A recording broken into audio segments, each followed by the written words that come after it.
اچھا، ذرا سوچیے، آج کے اس تجزیے میں ہم ایک انتہائی گہرے راز سے پردہ اٹھانے والے ہیں۔ کیا واقعی قدیم روحانی مشقیں ہمارے دماغ کی فزیکل بناوٹ یعنی اس کے اسٹرکچر کو بدل سکتی ہیں؟ ہم نے صدیوں سے سنا ہے کہ کچھ خاص الفاظ اور کلام دل کو سکون دیتے ہیں، لیکن کیا یہ محض ایک احساس ہے یا اس کے پیچھے کوئی ٹھوس جدید سائنس کام کر رہی ہے؟ آج ہم الفاظ اور نیورونز کے اس حیران کن کنیکشن کو بالکل ایک نئے انداز میں سمجھیں گے۔ روحانی کلام کے بارے میں یہ تصور تو بڑا عام ہے کہ بھئی یہ روح کی غذا ہے، لیکن یہاں ایک بہت ہی دلچسپ سوال پیدا ہوتا ہے۔ کیا یہ کلام واقعی، میرا مطلب ہے فزیکلی، انسانی دماغ کو بدلنے کی طاقت رکھتا ہے؟ اکثر ہم ان باتوں کو صرف عقیدے کی حد تک دیکھتے ہیں، لیکن آج ہم اس حیرت انگیز حقیقت کو مکمل طور پر سمجھنے کے لیے سائنس کی دنیا میں قدم رکھیں گے، اور یقین کریں یہ آپ کی سوچ کا زاویہ بالکل بدل دے گا۔ اس راز کو سمجھنے کے لیے ہمیں سب سے پہلے نیورو پلاسٹیسٹی کے سائنسی کانسیپٹ کو سمجھنا ہوگا۔ یہ سائنس ہمیں بتاتی ہے کہ ہمارا دماغ کوئی پتھر کی طرح ٹھوس چیز نہیں ہے جس پر لکیر کھینچ دی تو مٹ نہ سکے، بالکل نہیں۔ یہ ایک سرسبز باغ کی طرح ہے۔ آپ اس باغ میں جس راستے پر بار بار چلیں گے وہ راستہ اتنا ہی پختہ اور واضح ہو جائے گا، یعنی جو خیالات ہم بار بار سوچتے ہیں وہ ہمارے دماغ میں باقاعدہ فزیکل راستے بنا دیتے ہیں۔ اب ذرا اس موازنے کو دیکھیں، اگر ہم مسلسل خوف، غصے یا پریشانی میں رہتے ہیں تو دماغ میں انگزائٹی کے راستے مضبوط ہونے لگتے ہیں۔ دماغ ہر وقت خطرے کے لیے الرٹ رہنے کا عادی ہو جاتا ہے۔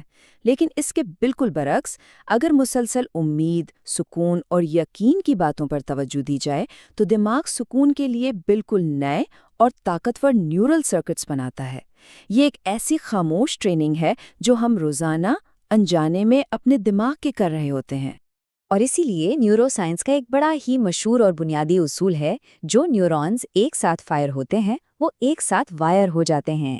اس کا سیدھا سا مطلب یہ ہے کہ ہم جن سوچوں کو بار بار دہراتے ہیں وہ فزیکلی ہماری شناخت کے ساتھ جڑ جاتی ہیں۔ جتنی بار ایک سوچ دہرائی جائے گی، دماغ کا وہ نیورل پاتھ وے اتنا ہی مضبوط ہو جائے گا۔ یہ ایک ایسی ثابت شدہ سائنسی حقیقت ہے جو بتاتی ہے کہ ہماری عادتیں کیسے ہمارے دماغ کا حصہ بنتی ہیں۔ تو اب جب ہم اس سائنسی اینک سے کلام الہی کو دیکھتے ہیں تو ایک بالکل نیا پہلو سامنے آتا ہے۔ یہ صرف ایک کتاب نہیں ہے، بلکہ یہ روحانی زبان کی بار بار ہونے والی تکرار کا ایک مکمل نظام ہے۔ روزانہ کی تلاوت، حفظ، نماز میں بار بار پڑھنا، ذکر اور گہرا تدبر، یہ سب صرف روایتی عبادات نہیں ہیں، بلکہ یہ وہ پریکٹیکل ٹولز ہیں جو دماغ کے سسٹم پر ڈائریکٹ اثر ڈالتے ہیں۔ یہ وہ مثبت راستے ہیں جو دماغ کے باغ کو ایک خوبصورت شکل دیتے ہیں۔ اچھا، اب آتے ہیں دماغ کے ایک بہت ہی اہم حصے کی طرف، جسے امیگڈالا کہتے ہیں۔ یہ سمجھ لیں کہ یہ دماغ کا الارم سسٹم یا فیئر سینٹر ہے۔ جب ہم سٹریس میں ہوتے ہیں تو یہ حصہ ہائپر ایکٹیو ہو جاتا ہے۔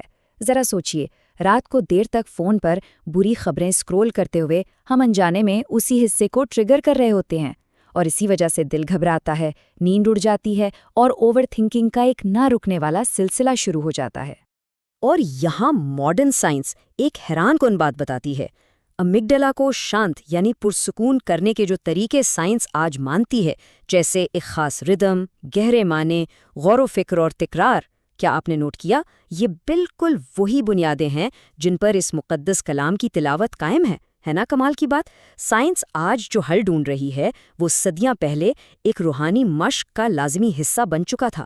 یہ چاروں چیزیں مل کر دماغ کے اس الارم سسٹم کو مکمل خاموش کر دیتی ہیں۔ اور جب اس مکمل سائنسی پس منظر میں ہم اس خوبصورت آیت کو دیکھتے ہیں تو یہ محض ایک دلاسا دینے والا شاعرانہ استعارہ نہیں لگتی۔ یہ دراصل ہمارے نروس سسٹم کے ڈاؤن ریگولیٹ ہونے کی بالکل حقیقی اور سائنسی وضاحت ہے۔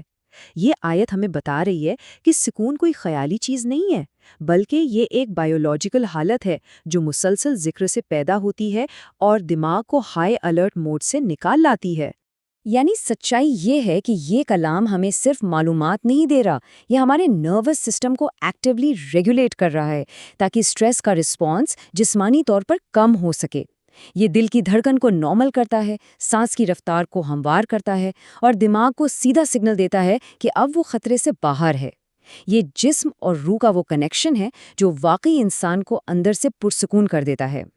عام طور پر ہمارا دماغ نیگیٹو سوچوں کے ایک لوپ میں پھنس جاتا ہے، جیسے میں اکیلا ہوں یا کچھ ٹھیک نہیں ہوگا، لیکن یہاں یہ کلام ایک حتمی کوگنیٹو ری فریمنگ کا کام کرتا ہے۔ یہ انسان کو مایوسی سے نکال کر ان نیگیٹو سوچوں کو مٹنے پر مجبور کر دیتا ہے۔ اس کی جگہ مشکل کے ساتھ آسانی ہے، جیسے طاقتور زاویے لے آتا ہے، جو دماغ کو جینے کا ایک نیا اور روشن مقصد دیتے ہیں۔ یہ بالکل مائنڈ کی ری پروگرامنگ ہے۔ اب ایک اور دلچسپ پہلو دیکھیں۔ ماڈرن سائیکالوجی کہتی ہے کہ کسی بھی گہرے صدمے یا ٹراما سے نکلنے کے لیے، یعنی مکمل ہیلنگ کے لیے 3 بنیادی سٹیپس ضروری ہیں۔ پہلا، تحفظ یا سیفٹی کا احساس کہ اب کوئی خطرہ نہیں۔ دوسرا، اس احساس کی مسلسل تکرار یا ریپیٹیشن۔ اور تیسرا، زندگی کا کوئی بڑا مطلب یا میننگ جو آگے بڑھنے کا حوصلہ دے۔ اور جب ہم اس سائیکولوجیکل فارمولے کو روحانیت کے پیمانے پر رکھتے ہیں تو سچ میں رونگٹے کھڑے ہو جاتے ہیں۔ یہ مقدس کلام بالکل اسی ہیلنگ پروٹوکول پر فٹ بیٹھتا ہے۔ اللہ کی موجودگی سے وہ مکمل تحفظ ملتا ہے، روزانہ 5 وقت کی نماز سے وہی ضروری تکرار ملتی ہے جو دماغ کو پرسکون کرتی ہے، اور زندگی کا اصل مقصد سمجھ آنے سے ایک گہرا میننگ مل جاتا ہے۔ یہ حرف بہ حرف وہی کلینکل ہیلنگ فارمولا ہے۔ یاد ہے کہ روزانہ نماز کا جو فزیکل عمل ہے وہ بھی ہمارے نروس سسٹم کو کنٹرول کرنے کا ایک مکمل ہولسٹک پروٹوکول ہے۔ قیام میں سانس کی ترتیب، رکوع میں پوسچر کا بدلنا، اور خاص طور پہ سجدہ۔ جب انسان فزیکلی خود کو ایک سپر پاور کے حوالے کرتا ہے تو یہ عمل دماغ کو بے پناہ سکون دیتا ہے۔ یہ سارا عمل مسلسل مائنڈفلنس اور شکر گزاری کی پریکٹس کرواتا ہے۔ لیکن یہاں ایک بہت بڑی اور اہم شرط ہے۔ دماغ صرف کسی بیک گراؤنڈ شور سے یا بنا سوچے سمجھے میکینیکل انداز میں الفاظ دہرانے سے ری وائر نہیں ہوتا۔ اگر صرف روایتی طور پر کچھ پڑھا جا رہا ہے تو مطلوبہ بائیولوجیکل تبدیلی نہیں آئے گی۔ اس گہری تبدیلی کے لیے غور و فکر اور ایک مضبوط جذباتی کنیکشن کا ہونا لازمی ہے۔ اصل شفا تبھی شروع ہوتی ہے جب شعور ان الفاظ کے ساتھ پوری طرح جڑ جاتا ہے۔ اور یہی وجہ ہے کہ اس آیت میں بڑی صراحت سے پوچھا گیا ہے، کیا یہ لوگ قرآن میں غور نہیں کرتے؟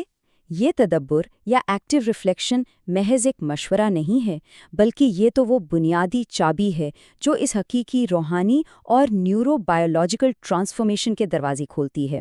الفاظ اپنا جادو تبھی دکھاتے ہیں جب ذہن ان میں ڈوب کر غور کرتا ہے۔